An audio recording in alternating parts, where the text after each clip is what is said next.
செய்யலாம்னு பார்க்கலாம். ஒரு பவுலில் ஃபர்ஸ்ட் 1 கப் கடலை மாவு போட்டுக்கலாம். 1/4 கப் தண்ணி நல்லா மிக்ஸ் பண்ணிடலாம். இப்போ இதில் ஃபுட் கலர் ஊற்றிக்கலாம். இது ஆப்ஷனல், வேணா ஊற்றிக்கலாம். இப்போ தான் நல்லா மிக்ஸ் பண்ணிடலாம்.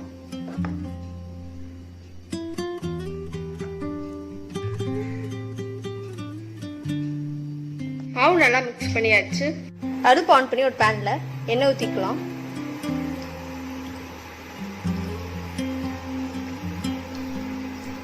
எண்ணெய் நல்லா பாயில் ஆகணும். எண்ணெய் நல்லா பாயில் ஆயிடுச்சு. இப்போ இதில் மாவை போட்டு பூந்தியை பொடிச்சு எடுத்துடலாம்.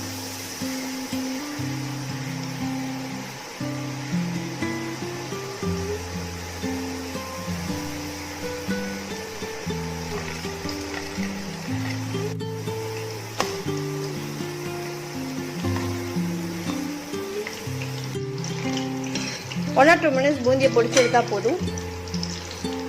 இப்போ பூந்தி எடுத்துடலாம். பூந்தி வறுத்தாச்சு. அடுப்பு ஆன் பண்ணி ஒரு பேன்ல 1/2 கப் சுகர் போட்டுக்கலாம்.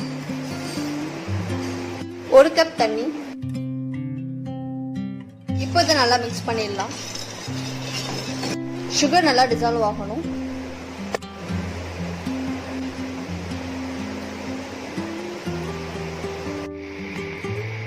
பாகு வந்துடுச்சு.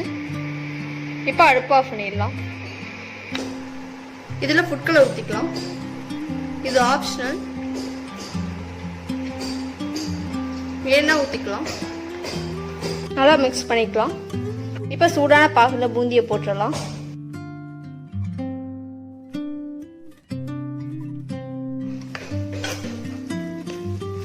ஜீனி பாகுல பூந்தி 2 to 3 hours ஊறணும். பூந்தி 3 மணி நேரம் நல்லா ஊறிடுச்சு. இப்போ இதில் 3 ஏலக்காய் போடுறோம். 1 டீஸ்பூன் பாதாம் முந்திரி, இது ஆப்ஷனல், வேணா போட்டுக்கலாம். 1 டீஸ்பூன் நெய். இது எல்லாத்தையும் நல்லா மிக்ஸ் பண்ணிக்கலாம்.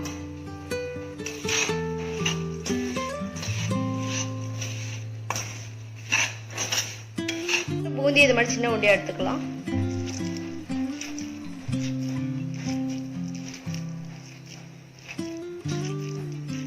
லட்டு ரவுண்டா ஒட்டியாச்சு. லட்டு செஞ்சாச்சு.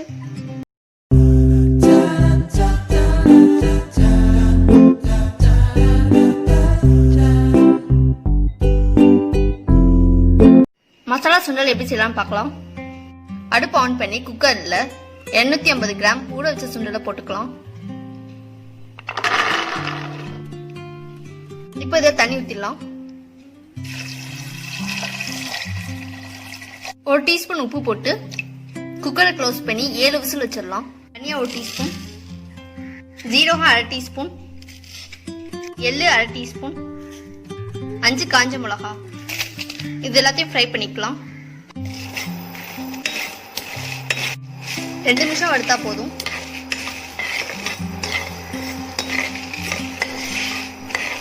மசாலா வறுத்தாச்சு. இப்போ அடுப்பு ஆஃப் பண்ணிடலாம். இப்போ இது எல்லாத்தையும் மிக்சியில் போட்டு அரைச்சிடலாம். மசாலா அரைச்சாச்சு. கொண்டைக்கடலை வெந்துருச்சு. இப்போ அடுப்பு ஆஃப் பண்ணிடலாம். அடுப்பு ஆன் பண்ணி ஒரு பாத்திரத்தில் 2 டீஸ்பூன் எண்ணெய் ஊற்றிக்கலாம். எண்ணெய் நல்லா பாயில் ஆகணும். எண்ணெய் காஞ்சிருச்சு. இதில் 1/4 டீஸ்பூன் கடுக்க போடலாம். கருவேப்பிலையை போட்டுக்கலாம். இதில் இப்போ கொண்டைக்கடலையை போட்டுக்கலாம்.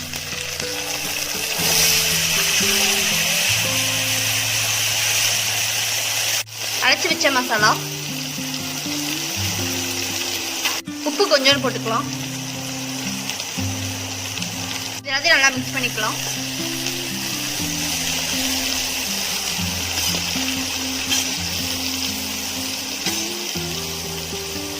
இதில் இப்போ 1/4 கப் தேங்காய் போடுறோம்.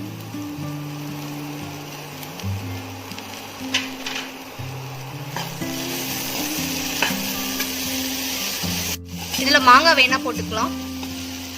2 நிமிஷம் வதக்கினா போதும். இப்போ அடுப்பு ஆஃப் பண்ணிடலாம். மசாலா சுண்டல் செஞ்சாச்சு.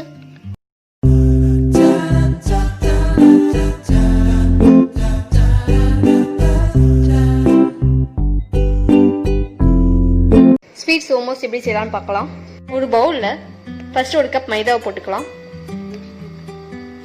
1/2 டீஸ்பூன் உப்பு, 2 டீஸ்பூன் நெய்,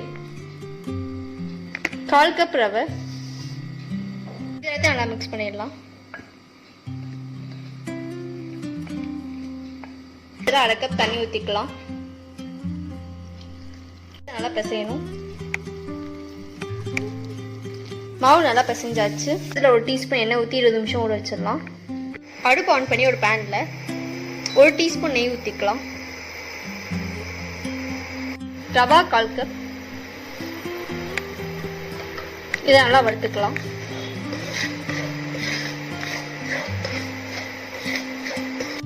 ரவா லைட் ப்ரௌன் ஆகிற வரைக்கும் வறுக்கணும். ரவா லைட் ப்ரௌன் ஆகிடுச்சு. இப்போ அடுப்பு ஆஃப் பண்ணிடலாம். 2 டீஸ்பூன் கசகசா போட்டு வறுத்துக்கலாம்.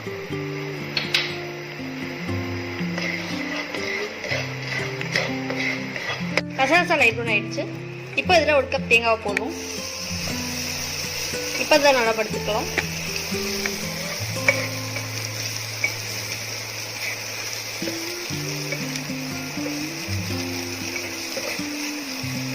தேங்காய் 5 நிமிஷம் நல்லா வறுத்தாச்சு. இப்போ அடுப்பு ஆஃப் பண்ணிடலாம். ஒரு பவுலில் வறுத்து வச்ச ரவையை போட்டுக்கலாம். வறுத்து வச்ச தேங்காயும் இதில் கொட்டிடலாம். 1/2 டீஸ்பூன் ஏலக்காய், சுகர் 3/4 கப். இப்போ இது எல்லாத்தையும் நல்லா மிக்ஸ் பண்ணிடலாம்.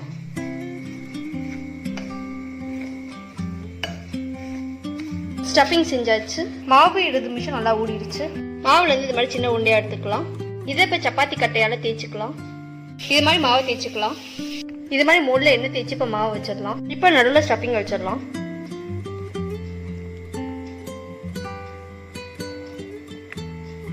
இப்போ இதை க்ளோஸ் பண்ணிடலாம். மாவில் பூர்ணத்தை இது மாதிரி ஸ்டஃப் பண்ணிக்கலாம். இப்போ இதை எண்ணெயில் போட்டு பொடிச்சு எடுத்துடலாம். அடுப்பு ஆன் பண்ணி ஒரு பேனில் எண்ணெய் ஊற்றிக்கலாம்.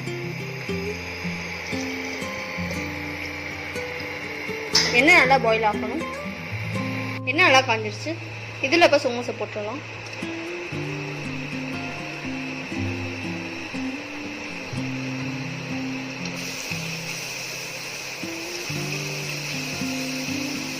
இப்போ இதை திருப்பி போட்டுடலாம்.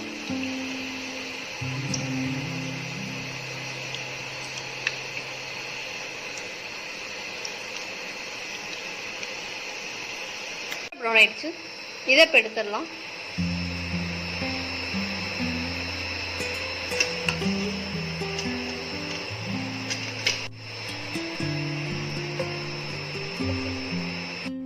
ஸ்வீட் சோமோஸ் செஞ்சாச்சு. இந்த வீடியோ பிடிச்சிருந்தா லைக் பண்ணுங்கள், ஷேர் பண்ணுங்கள், சப்ஸ்கிரைப் பண்ணுங்கள்.